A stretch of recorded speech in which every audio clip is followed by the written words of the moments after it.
It's so interesting, Paridhi, that we we celebrate this whole waking up early.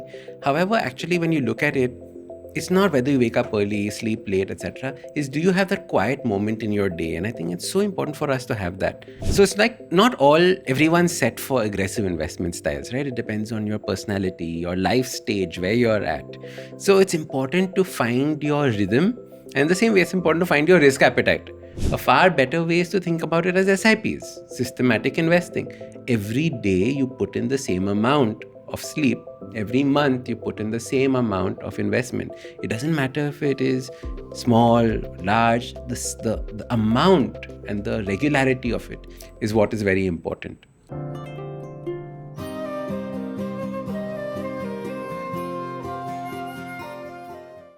Hello, everyone, and welcome back to the Compounding Mindset, brought to you by Axis Mutual Fund.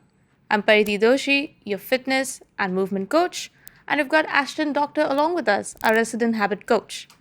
Ashdin, in both our professions, waking up at 5 a.m. or wanting to wake up at 5 a.m., creating that habit is right now in a lot of circulation. People are talking about it, people are trying to do it. Have you come across clients that are just die hard wanting to get onto the 5 a.m. bandwagon? This 5 a.m. routine is hilarious because there are so many people trying to do it, and there's so many people who think about it as a complete pain that I'm not going to even come next to. Let me give you an example. So, one of my clients, he's one very, very large business owner, tycoon kind of a person. So, he messages me saying that, Ashdin, tomorrow I am going to wake up at 4 a.m. I'm going to start this habit out of the blue. So I message him and say, listen, why do you want to do this? He's like, I've seen other successful people doing it and I've read a lot about it. I'm going to start waking up at 4 a.m. So I was like, listen, this is not something I'm going to recommend you do. Right now, you wake up at 8 a.m. You want to start waking up at 4 a.m. Dramatic shift. Not suggesting. So I said, try it out. If you want to do it. Next morning at 6 o'clock, I get a message from him. Ashdin, I am so bored. I don't know what to do with myself. I am sleepy. I'm going back to sleep. So it's really funny that so many people start these habits because other people are doing it, and then they go into this most extreme format. It's exactly like for example, in our finance world, right? When people talk about you must invest in this and go all in this particular investment, who are you listening to? Are you going with just because they said that you must do it? I think, it's important to realize where you are in your life and where this actually connects with you. So, in the same way, what we do is we say, wake up only if you have something to wake up for. If you have nothing to wake up for, please don't wake up for something because sleep is actually very, very paramount. What is your sleep routine like? When do you wake up? I actually am a part of the 5 a.m. club, so I normally end up sleeping at about 9:30, and then I wake up at about 4:30 because my first class or my first session is at 5:30. And as you said, I have something to look forward to, which is why everything in my life also adjusts to support the fact that I can sleep at 9:30, I can wake up at 4:30. So, yeah, I mean, I do have something to look forward to wake up, and which is why I am a part of the 5 a.m. club, not just because 5 or 10 other people are doing it. Are you somebody who wakes up early as well? I'm 5:30 a.m. club. So I figured out the sweet spot was 5:30 for me. There was a time when I too read all the books that tell you to wake up at 4 a.m. and go out and conquer life, etc., etc. And I did that. One fine morning, I woke up at 4 a.m. and I said, I will go to the gym. I had a 24-hour gym membership, gyms that had 24 hours. Yes. I said, chalo, I should do paisa vasuli and go for it. Went to the gym and found the trainer sleeping on the bench press. All the lights were off in the gym at 4:30.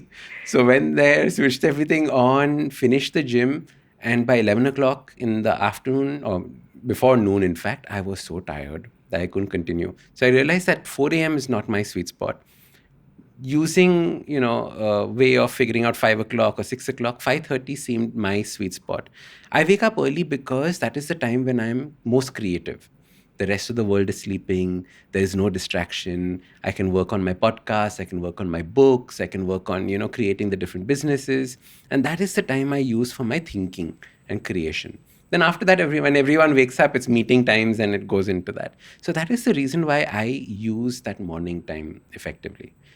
Tell me something. If you did not have to wake up for a class, would you still wake up at 4:30? Actually, I think I would not wake up that early if I didn't have something to look forward to. Maybe I would then wake up, let's say, at 5:30 because I would still have enough time in the day. But I also enjoy the peace and the quiet that comes with morning. Before everybody wakes up, before the hustle begins, before five other people are asking for your attention, that half an hour, that 45 minutes is absolutely the time that I have for myself. Be it the simple act of brewing my coffee. I can do so in peace, I can do so in quiet, and I can spend that time with myself. So maybe if I didn't have work, if let's say my first session started at 7 a.m., I might as well wake up slightly early, but early enough that I can still continue those small habits that actually compound over time in making me feel good and having to wake up at that hour and utilize that hour still in my well being and maybe not like go and work.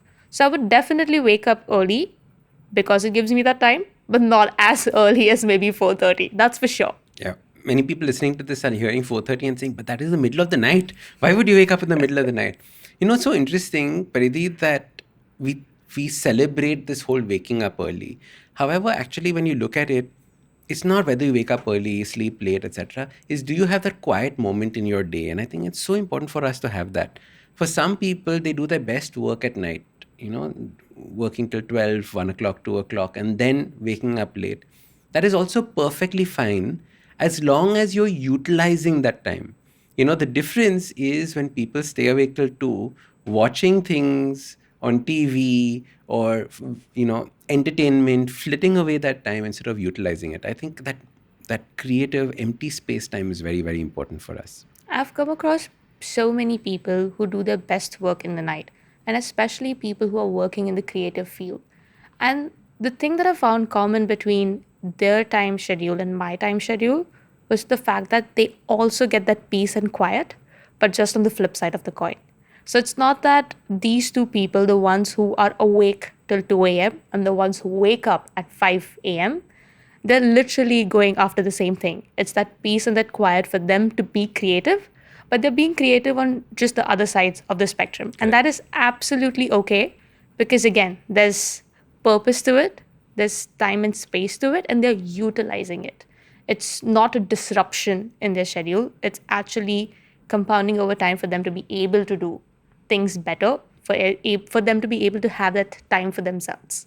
So, it reminds me of a funny story.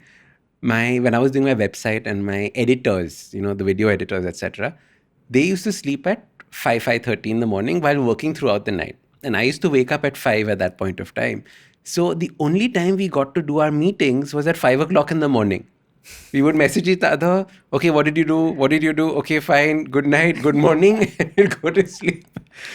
So it's like not everyone's set for aggressive investment styles, right? It depends on your personality, your life stage, where you're at. So it's important to find your rhythm. And the same way, it's important to find your risk appetite. And I think the first question is to ask, how comfortable am I either with risk or moderate, high, etc., and then choose accordingly. Same way when we think about our sleep. And it's so true that finding your rhythm is really also equivalent to finding your risk appetite. And as you said, there's a time and a space and where you are in your life as well. This is, I feel like, a conversation I keep having with my father because both of us are at such different life stages that for him, the sort of risk appetite that he would have in investment and the sort of risk appetite that I would have is so different. And he invests accordingly, slow, steady, compounding over time, and I invest accordingly. But there's always a conversation that we keep having, and there's always like a difference of opinion. But yeah, he's found his rhythm being where he is, and I've found my rhythm being where I am, and it sort of keeps changing. Just as for example, it's about consistency over time. Maybe today waking up at 5:30 is where I am, and it might not be so, but that doesn't really mean that you're not going to be productive over time or you're not going to be able to utilize the time that you have in your day perfectly well. Like on weekends, I don't wake up on at 5:30. I force myself to sleep. Like my eyes will open at 7 a.m. and I'm like, please, I've got 2 more hours. Let me sleep till 9 a.m. But what does matter is that consistency over time. And that also sort of translates into the quality that you're going to have. Because there is an entire scientific phenomenon where if you keep sleeping at a certain time, your circadian rhythm is going to adjust accordingly and your quality of sleep will improve. You could still keep getting 8 hours by sleeping at 1 o'clock and waking up at 9 o'clock. Tomorrow, sleeping at 8 o'clock and waking up another 8 hours later, but you won't have that quality. That quality depends upon how consistently are you doing it. Same, your quality of wealth 10 years down the lane is going to depend upon how consistently did you keep investing over time. Not only in the things that you invested in, but also the quality and the quantity of things that you invested in. This is so true. From the habit coaching world, I keep telling people that be very, very particular about the time you wake up. So you set your alarm 100% that you will wake up at that time. And as a result, you also have to set an alarm for when you're going to go to sleep. So it reminds you that you still need to get that same amount of time in. I kept telling people, in fact, when I started my business, I said that the quality of sleep was far more important than the quantity of sleep. Because you can have 8 hours of very, very poor sleep, right? You have your pets jumping on you or noises coming from outside, all sorts of things. The quality is very, very important. In the same way, choosing your quality of investments, choosing your quality of the way that you're looking at your life, I think these are very critical aspects of how we think about it. Speaking about sleep quality, you can immediately tell when a person walks into the studio and when do their first cat camel getting onto the mat, how they're going to be feeling and how that session is going to look. Because if you haven't slept well and if you haven't recovered well, it's immediately going to show up literally in the way you walk into the studio. And it's almost always that I have this eye contact with my clients where we both go like, you haven't slept well, have you? Energy is all over the place. And they give me a tiny nod and be like, yeah. And then you adjust things accordingly. So again, it's about consistency as we talk about, and consistency can look different on different days. Sometimes if you don't have 100% energy, makes absolutely no sense for you to push and actually harm yourself in the process. In fact, if you have a gauge of where you are, where your energy levels are, and how you've slept, it just gives you a better idea of, hey, okay, today is not the day to push. Today, maybe I just need to do some mobility, some recovery work, and then get back at it the next day once I've actually recovered through it in an entire day. Because again, this is only a tiny part of their life. It's not actually the thing that they're going to be only doing. They've got meetings to attend to, their kids to attend to. So just absolutely makes no sense if your sleep quality hasn't been the best that night. In fact, when your sleep quality is poor, don't make important decisions, right? You're going to make poor decisions at that point of time. And that's why my business owners, CEO clients, I keep telling them that you realize that sleep is not a wasted time. I remember many years ago, I used to think sleep was, wasted time. It's something that you are forced to do. Now I realize that it is something that is my superpower. And I need to become a champion at sleeping. So I keep telling them that the sleep quality is going to be directly proportional to the way that your decisions are taken at work. You'll make better decisions, your business will thrive. It is actually something that is going to bring back and have a return than wasted time in the way that we normally think about it. I used to say, oh, I'll sleep when I'm dead. No, no, no, you will die if you don't sleep. It's one of those things. So one is sleep and decisions, but the other thing is also sleep and the quality of your body. The quality of your body matters so much when it comes to sleep and how it actually recovers. I'm sure in your world you've seen so many people ignoring sleep and not recovering properly. Yeah, and I've seen them also give up in the middle of a workout. The thing is, you can only push so far. Of course, age has a big factor to play. If you're in your 20s, you might be able to go 2, 3 weeks with bad quality of sleep, and then you'll have that one day where you'd be like, okay, I really need to sleep and recover.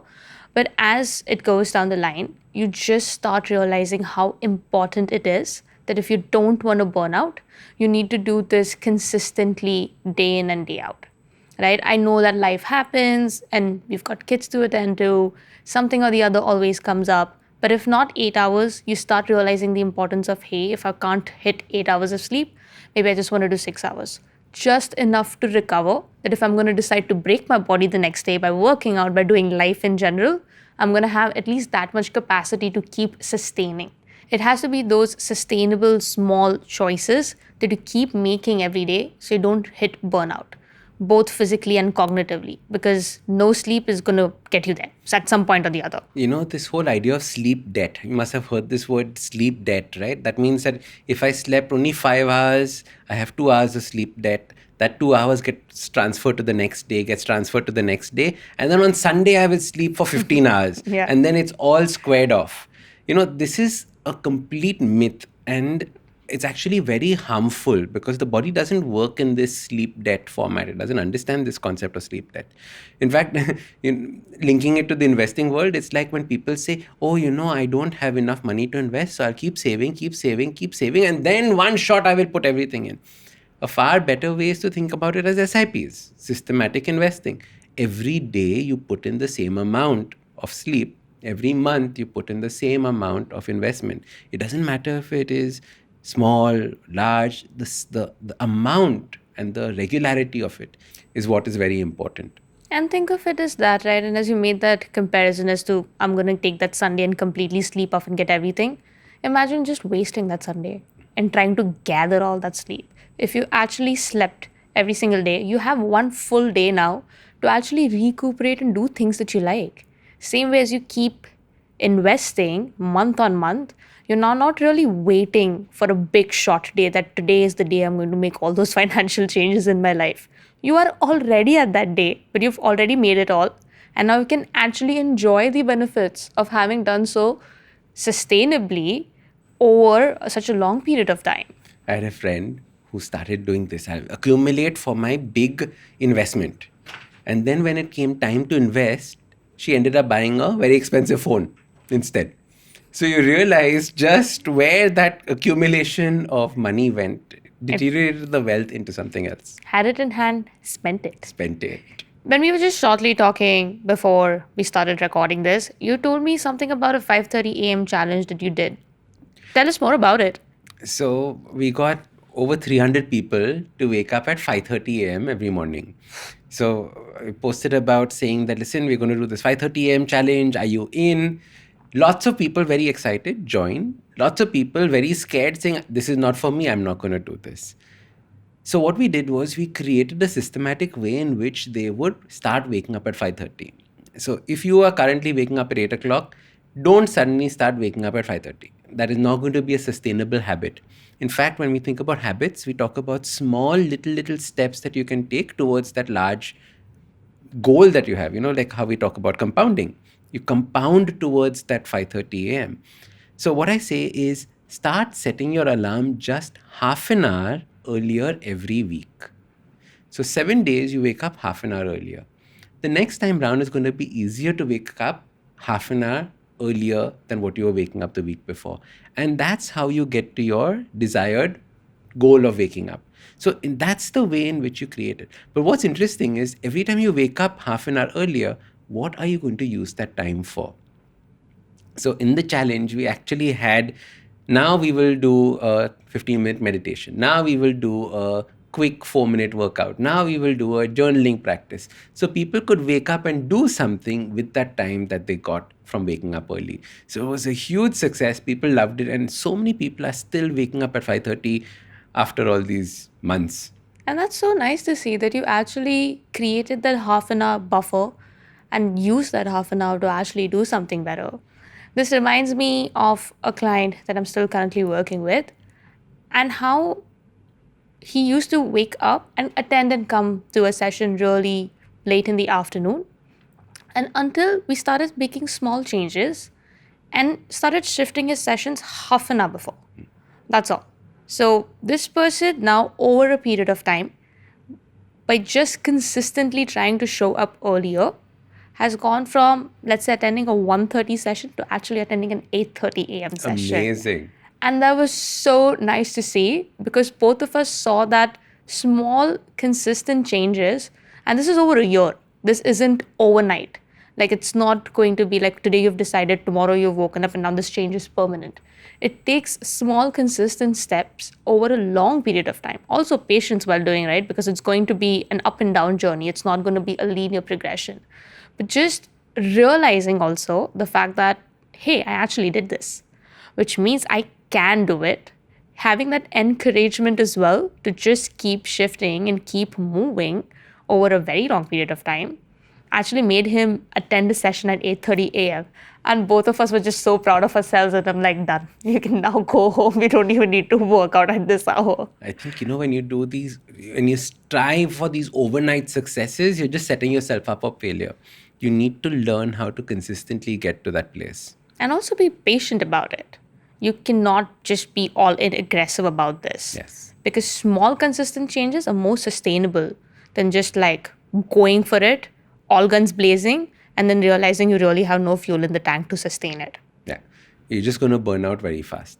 So, Paridhi, what are your 3 favorite sleep habits to make your sleep like, champion level? I think supplementation, because I feel like there are certain things that we sort of don't end up getting. And I think help on that front is required. So magnesium as a supplementation is like super important. I also like journaling in the night just to get a little refresher, a little cleanse through my day, just writing everything down, emptying my head and feeling a little bit more centered. And then I think I wrap it up with reading a little because it internally calms me down right before I'm about to sleep. And like 10 pages in, and I'm like, okay, I'm actually falling asleep because I've not only now supported myself physically with supplementation, also taken care of a little bit of mental clarity and trying to be centered, and then removed some time for myself in terms of actually physically getting my breath under control because reading is a very internal activity. It sort of just soothes your nervous system, it calms you down, puts you in that night sleep stage, and then I'm off to bed. Love it. This reminds me of a funny story.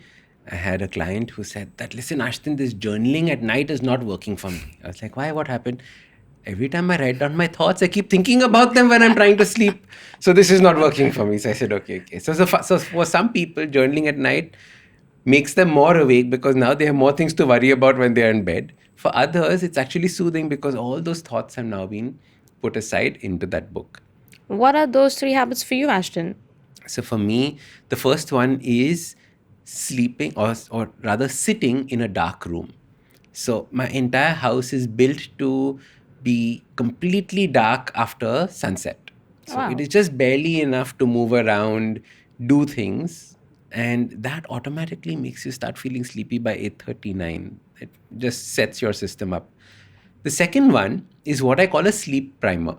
It's a very cute thing. Normally when we go to sleep, we lie down in bed and our mind keeps running here and there and it's all over the place. A sleep primer basically forces you to allow your mind to think in a particular direction. So you can almost think of yourself as getting into bed and then yawning and visualizing that you are, say, a bear. Okay, and you're going into hibernation. So how would you go into hibernation? You would like become really cozy, you would have your cubs next to you, you would feel very safe, secure, and that puts you in a very calm emotional state for that sleep. When you're thinking this particular thought in this direction, and make a full story out of it, it was summer and it's going to become winter, so you're getting into it. So what you do is that visualization really helps you get into that state. And the final one is before I go to sleep, before I get onto the bed, I sit down and I say my gratitude for 3 things that have happened during the day. It just completely changes the mindset because there are so many times you're going to sleep upset, something has happened. This just rewires you so that you know that your sleep is well protected, and that's the time when you're going to get the best dreams. That's amazing. It sounds you're taking care of it both on a physical and an emotional and mental end right before you're about to like call it a day. Yeah. Because the next morning you wake up fresh and you enjoy those thoughts. So don't be in a rush to be part of the 5 a.m. club. Figure out what actually matters to you. In the same way that you think about your sleep, think about your investment. Where are you in your life stage? Where do you want to get to? You've been listening to The Compounding Mindset with Axis Mutual Fund. See you next time. Don't forget to subscribe. And if you liked the episode, enjoyed it, please share it with your friends and hit like and comment. I know, wait a second. Let us know what your 3 favorite sleep habits are in the comments below. Mutual fund investments are subject to market risks. Read all scheme-related documents carefully.